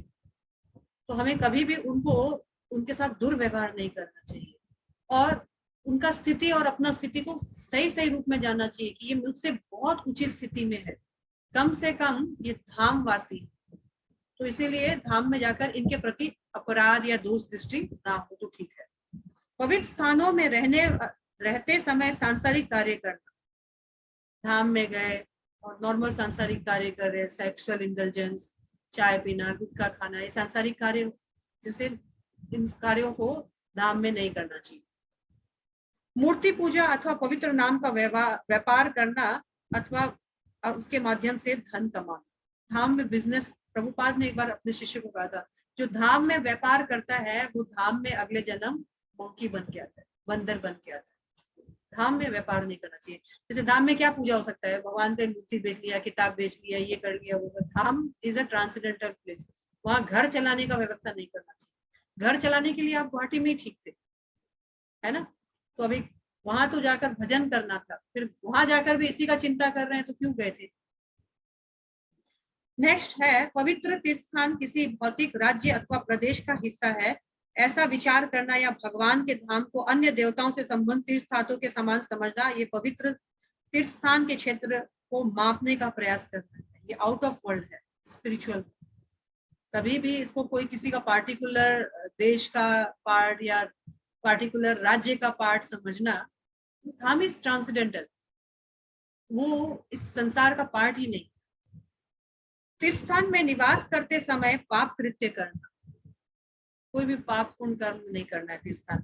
वृंदावन तथा नवद्वीप विभिन्न है यह मानना, विभिन्न मतलब समझ गए ना। हाँ, वृंदावन और मायापुर अलग नहीं है। मायापुर जाके बहुत अच्छा लगता है, वृंदावन एकदम अच्छा नहीं लगता। वृंदावन जाके बहुत अच्छा लगता है, मायापुर अच्छा नहीं लगता है। इनका कभी भी इनके साथ कंपैरिजन नहीं करना चाहिए, इनको अलग भी नहीं समझना चाहिए। तीर्थ स्थलों में महत्व बताने वाले शास्त्रों की निंदा करना, कोई ऊपर जैसे गुरु बताता है तो निंदा करना, और शास्त्रों में कुछ बताया इस सेठ का यह महत्व है, वो महत्व, ऐसे ही बोलते हैं यही है, कुछ ही नहीं है। हम जाके देखा ना, वो जो यमुना है वो तो सूख गई है, एकदम काली हो गई है, मैली हो गई है। निंदा कर, अश्रद्धा से तीर्थ स्थान के महत्व को काल्पनिक समझना, ऐसे ही बोलते हैं इन लोग। गया ऐसा कोई फील नहीं होता है वहां पे, ये कल्पना है, खाली कपोल कल्पना है, ऐसे ही बोलते रहते हैं, ऐसे ही इस जगह का वैल्यू बढ़ा दिया बोल बोल के। ये विचार नहीं आना चाहिए। ये क्या है, धाम अपराध। 10 प्रकार के वैष्णव अपराध थे, 10 प्रकार के धाम अपराध है। आगे हम देखते हैं, अभी हाल ही में 1 जुलाई में रथ यात्रा आने वाली है ना। तो रथ यात्रा के समय कुछ वैष्णव एटिकेट्स हम सीख लें तो शायद इस बार रथ यात्रा और अच्छी लगे। 2 साल, 3rd ईयर आफ्टर 3 इयर्स रथ यात्रा होने वाली है। कोविड पीरियड के कारण हम रथ यात्रा नहीं कर पा रहे थे। शोभा यात्रा अथवा हरिनाम संकीर्तन में भी निम्नलिखित नियमों का पालन करना चाहिए। जब हम लोग संकीर्तन करते हैं ना, जो सैटरडे नाम कीर्तन आते, नगर संकीर्तन, उनमें भी इन चीजों को ध्यान रखना चाहिए। जन सामान्य के समक्ष कैसा आचरण होना चाहिए। हम तो पब्लिक में जा रहे हैं, रथ यात्रा, नगर संकीर्तन, शोभा यात्रा, ये एक पब्लिक प्रोग्राम है। हमारा आचरण कैसा हो, वैष्णव एटिकेट्स कैसा हो पब्लिक में। नंबर 1, कृपया यह ध्यान रखिए कि हम अंतरराष्ट्रीय कृष्ण भावनामय संघ का प्रतिनिधित्व कर रहे हैं। हम जहां जहां भी जाएंगे वहां वहां लोगों का ध्यान हमारे आचरण एवं व्यवहार के ऊपर रहेगा। अतः हमें स्वयं का आचरण के प्रति सचेत रहना चाहिए। हम जब इस तरह से तिलक, कंठीमाला और इस्कॉन का नाम जब लेकर घूमते हैं या अपने आप को हम रिप्रेजेंट करते हैं, तो हमेशा याद रखना चाहिए हम प्रभुपाद को रिप्रेजेंट कर रहे हैं, हम वैष्णव संप्रदाय को रिप्रेजेंट कर रहे हैं। तो उसके अनुसार हमको हमेशा अपना आचरण ध्यान देना चाहिए।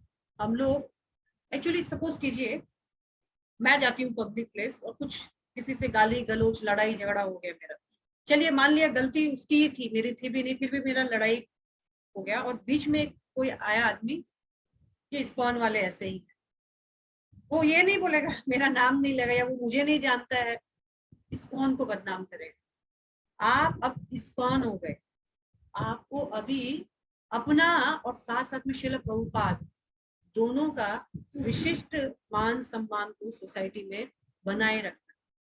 इसलिए अपने आचरण का पब्लिक प्लेस में बहुत ध्यान देना है। I am not spoiling my image, I am spoiling Prabhupada's image, I am spoiling ISKCON. अभी आप नहीं हो गए, आप इस्कॉन हो गए, ठीक है। तो सदैव नम्र तथा दूसरों का सहयोग देने के लिए तत्पर है। यदि कोई हमें क्रोधित करने के लिए प्रेरित करता है तो हमें क्रोध नहीं होना चाहिए। सबके सामने क्रोध प्रकट करना सबसे निम्न कोटि का गलत प्रचार।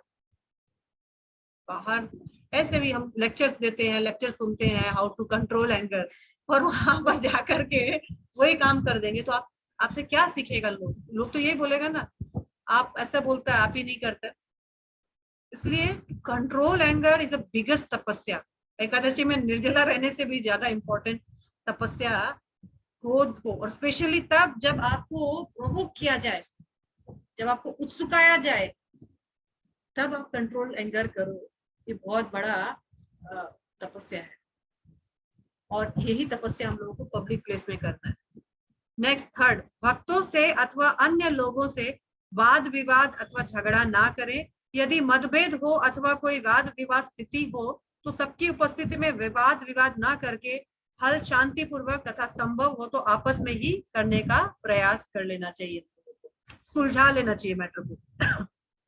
अन्य लोग भी कीर्तन एवं नृत्य करें, इसलिए उन्हें उत्तेजित करने के लिए उन पर टिप्पणी एवं उनके साथ जबरदस्ती ना करें। ठीक है, अभी सपोज करो नगर कीर्तन हो रहा है, आप भी हरे कृष्ण ऐसे मेरे जैसे बोलिए, हम उनको वेलकम कर सकते हैं, पर वो ना करे तो ये सब क्या है, आपको भगवान का प्रेम नहीं मिलेगा, ये करते हैं, जब तक सरेंडर भाव नहीं आएगा आप नाच नहीं सकते, आपने भक्ति आया नहीं, इस टिप्पणियां ना करे, वो बाध्य ना करे। Let the things come from, हाँ एकदम इनसाइड, नेचुरल होना चाहिए।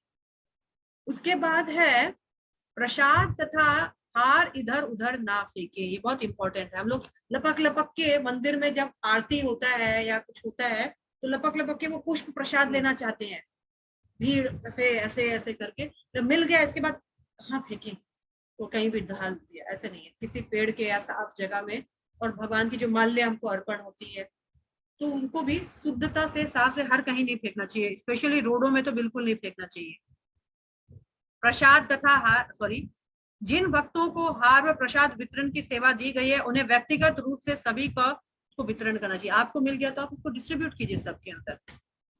सड़क पर चलते हुए अथवा खड़े रहकर खाना शिष्टाचार नहीं है, स्पेशली जब हम लोग ठेले वाले, रिक्शे वाले, पुचके वाले के पास ऐसे खड़े होके खाते हैं। This is not good habit, it doesn't sound good. जो ऐसे भी भक्त बोल के नहीं है, जो अच्छे घर की स्त्रियां हैं वो ये पसंद नहीं करती है, पर अभी तो फैशन हो गया खड़े होकर खाना, और स्पेशली रोड पर खड़े होकर खाना। ये रथ यात्रा के दौरान रास्ते की दुकानों से खाद्य पदार्थ खरीदना उचित नहीं है, फिर भी इस्कॉन के शुभचिंतक द्वारा रथ यात्रा के दौरान दिए गए पानी, शरबत आदि का आदर पूर्वक स्वीकार करने में कोई आपत्ति नहीं। रथ यात्रा चल रहा है और आप कहीं से खरीद कर खा लिया, 2 मिनट रथ बहुत दूर है, कुछ का खा लेते हैं फटाफट, या उस फटलाना एक रेस्टोरेंट है उसमें कुछ भूख लग गया ये खा लेते हैं, जूस का एक पैकेट ही खरीद के पी लिए। This is not good practice, आपको ऐसे लेकर नहीं जाना चाहिए। हाँ, अगर आपके इस्कॉन का स्टॉल्स वगैरह कुछ लगाया है तो अलग बात है। कृपया गलत व्यवहार, अत्याधिक मजाक, एक दूसरे को धक्का देना, दूसरे को की चरण धुनी के लिए ऐसे कोई पाँव छूते रहता है ना, वो बचते रहता है, वो जबरदस्ती पाँव छूता है, ये सब रोड में ना करें, पब्लिकली ये सब नाटक ना करें, इन सभी बातों का परित्याग करें। लोगों के बीच हमारा व्यवहार अत्यंत सम्मानजनक होना चाहिए, आपस में भी जो हमारा रिलेशन है बहुत मृदु होना चाहिए, बहुत सम्मान पूर्वक होना चाहिए। हम आपस में ही अगर सपोज कीजिए हम भक्त आपस में लड़ रहे हैं, आपस में ईर्ष्या कर रहे हैं, बिग बाइटिंग कर रहे हैं, तो लोगों को क्या सिखाएंगे और लोग क्या सीखेंगे? तो आपने आश्चर्य करिले प्रचार, ऐसा होना चाहिए हमारा। हरे कृष्णा। ऐसे तो हमारा टाइम 12:30 तक हो गया है, पर सिंस मुझे नहीं लगता आज खाने पीने का कुछ बहुत ऐसा नॉक है क्या, 15 मिनट्स और ले सकते हैं, ये पार्ट फिनिश कर देते हैं। हाँ माता जी ले सकते हैं, कोई जल्दी सर्व नहीं है। सामान्य शिष्टाचार, साधारण मतलब इन जनरल एटिकेट्स क्या होना चाहिए, ये तो पब्लिक था, अभी इन जनरल एटिकेट्स हमारे अंदर क्या होना चाहिए, कौन पढ़ेगा माता जी? हरे कृष्णा। हरे कृष्ण। सर्व सामान्य शिष्टाचार साधारण, हमें पारंपरिक वेशभूषा पहननी चाहिए। स्त्रियों के लिए साड़ी, पुरुषों के लिए धोती एवं कुर्ता तथा तिलक एवं कंठी माला अनिवार्य है। फैशनेबल टोपी और चश्मों का प्रयोग पूर्णतः प्रतिबंधित है। सदैव दूसरों को प्राथमिकता दे और विशेष रूप से प्रसाद लेते समय अपना व्यवहार सदैव नम्र और आदरपूर्ण रखें। स्त्री और पुरुष से आपसी व्यवहार में उचित अंतर रखना चाहिए। पदयात्रा। हाँ, पदयात्रा, नगर कीर्तन।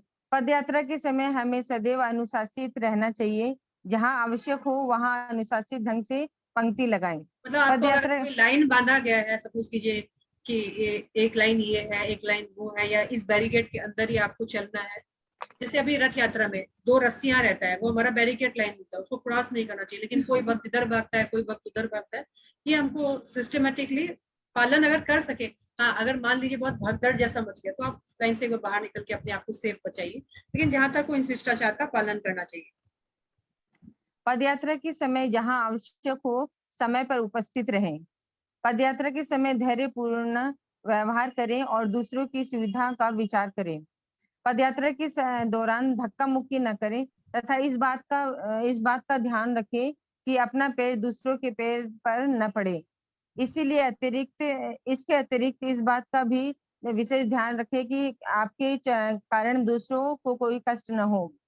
विशेष रूप से जिस स्थान पर शरबत, पानी इत्यादि वितरित किया जाता हो वहां अनुशासन का पालन करें, धक्का मुक्की न करें, शांति तथा आदरपूर्वक पेय स्वीकार करें। पुरुषों तथा स्त्रियों के लिए अलग अलग कतार बनाएं तथा दूसरों को प्रधानता दें। शरबत पीने के पश्चात प्लास्टिक के प्याले इत्यादि सड़क पर न डालकर कचरा पेटी में ही डालें। कुछ भक्त पदयात्रा के समय आगे जाएं और जहां शरबत, पानी इत्यादि दिया जाना है वहां जाकर निम्नलिखित बातों की पुष्टि करें। शरबत इत्यादि भगवान को योग्य विधि से अर्पित किया गया हो। शरबत इत्यादि के वितरण के लिए एक की अपेक्षा अनेक टेबल हो।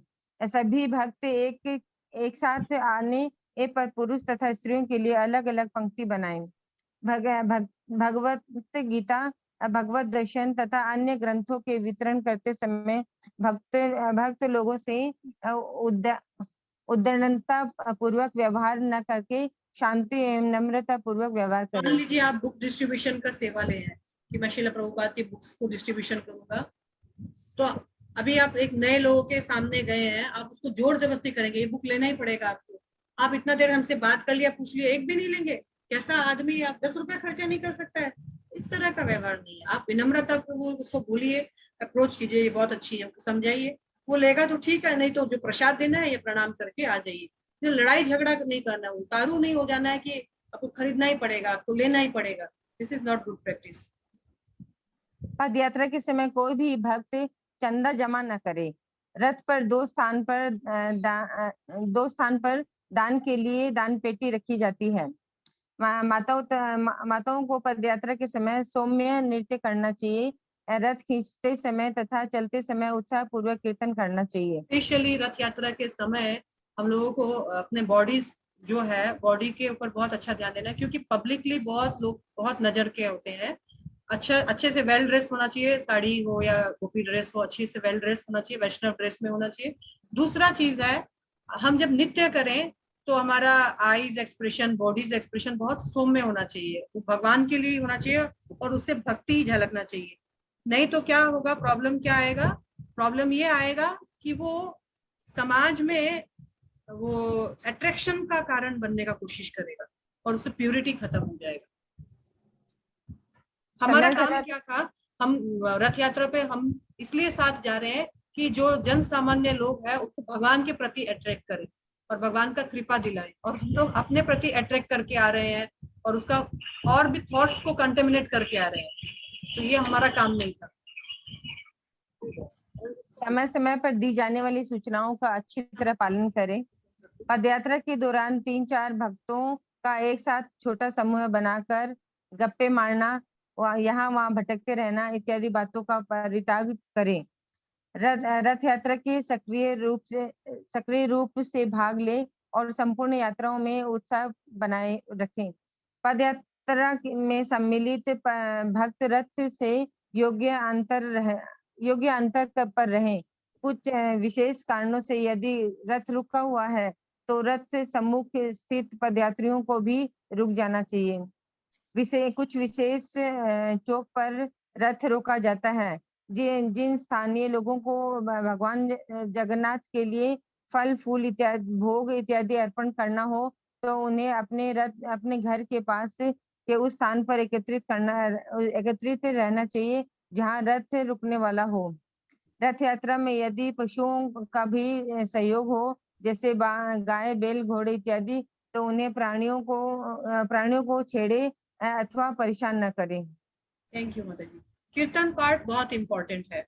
जब हम लौकिक रूप में बाहर जब करते हैं या टेम्पल में भी करें, तो कीर्तन का पार्ट क्या है, हमारा नित्य आनंद तथा भक्तिमय हो।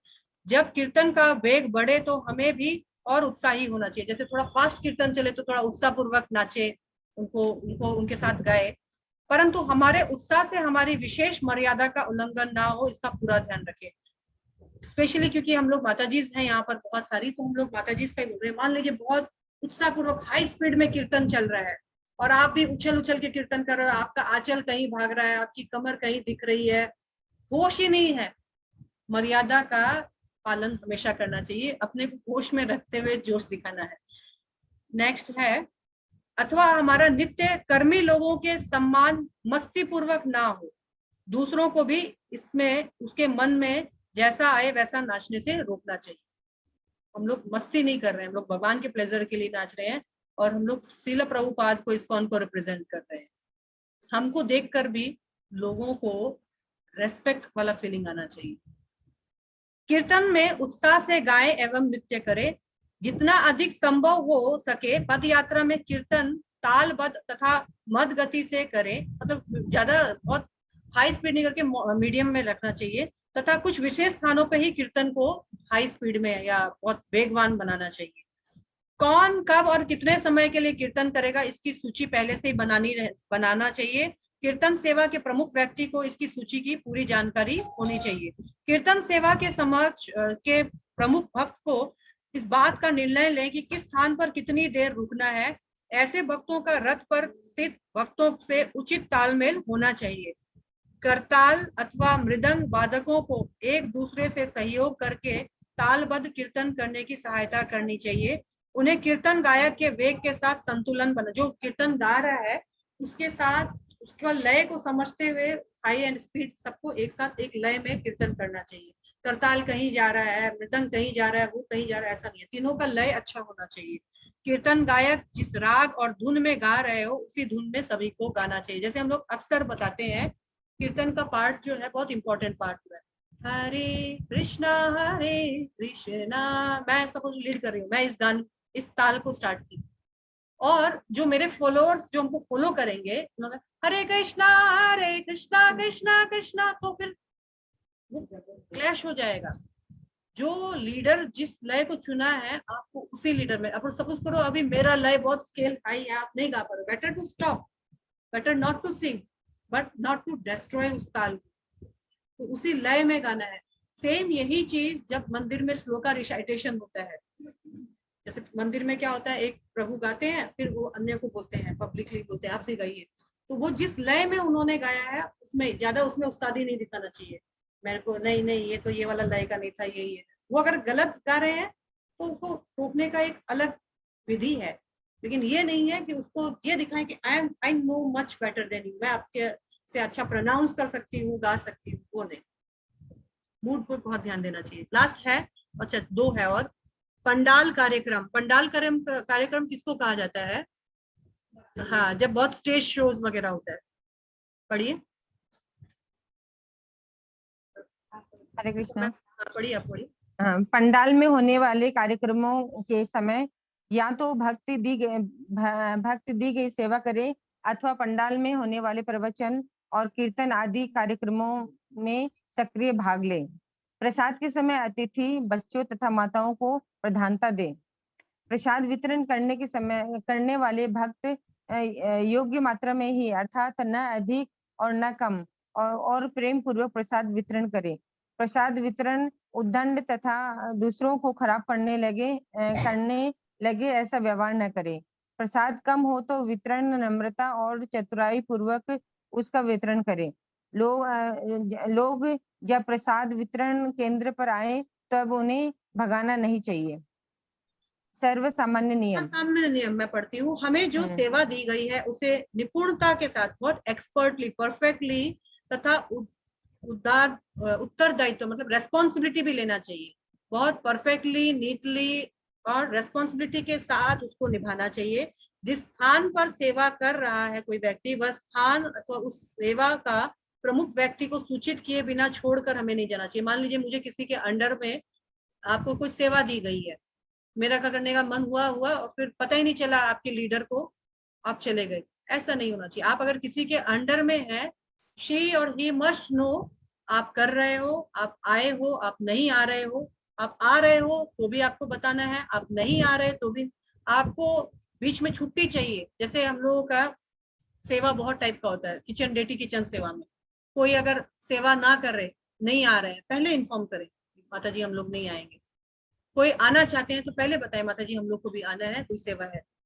ऐसे निविम्सिकली आके माता जी सेवा, ऐसे भीड़ नहीं मचाने का।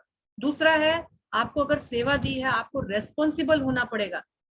अरे मुझे इस लायक समझा गया है, आपको रेस्पॉन्सिबल एंड विथ नीटनेस उस सेवा को करना है। अपना सुविधा नहीं देखना है, भगवान का सुविधा और उस समय का इम्पोर्टेंस देखना है कि ये सेवा कितनी इम्पोर्टेंट है। एंड अगर आपको जाना है, जिसने आपको ड्यूटी दिया है उससे परमिशन से आपको जाना है। मान लीजिए हम लोग 4-5 लीडर है, डेटी किचन में हम लोग 4-5 लीडर है, आपको किसने सेवा दी, आपको ये देखना है। आपको जिसने सेवा दी उसके संपर्क में आप रहेंगे। आपको सेवा मैंने दी, आप परमिशन किसी और से लेकर जा रहे हो, आपको मैंने बुलाया, आप किसी और को इन्फॉर्म करो, वो बात गलत हो जाता है। तो ये एक प्रॉपर एटिकेट्स है, इनको हमको मानना चाहिए। आगे कौन सा था, 2 नंबर ना। अभिभावक अपने बच्चों का ध्यान रखे, विशेष रूप से पद यात्रा एवं पंडाल में। आप अपने महत्वपूर्ण वस्तुओं तथा धन के स्वयं उत्तरदायी है। कोई एक्सपेंसिव वस्तु, मोबाइल फोन, पैसा, ज्वेलरी, इसका रेस्पॉन्सिबिलिटी टेम्पल नहीं लेता है। आपको जितने धन का आवश्यकता है उतना ही लीजिए और उचित ध्यान रखिए उसका। रहने वाले स्थान को छोड़ने से पहले जांच कर ले कि कोई वस्तु आपकी छूट तो नहीं गई है। टेम्पल को आप रेस्पॉन्सिबल नहीं ठहरा सकते हैं। तो यहाँ आज हमने इस पार्ट को फिनिश किया। अब नेक्स्ट पार्ट जो है, नेक्स्ट और 2 वीक है ना, आज 8 हुआ है, अब और 2 वीक में ये फिनिश हो जाएगा। और हम लोग एक दिन फिर जो हमारा डेमो क्लास है वो करेंगे, जिसमें रिवीजन भी हो जाएगा। अब तक किसी को कोई प्रश्न है तो आप लोग प्रश्न पूछ सकते हैं। पहले ऑनलाइन वाले, आपका कोई प्रश्न है माता जी?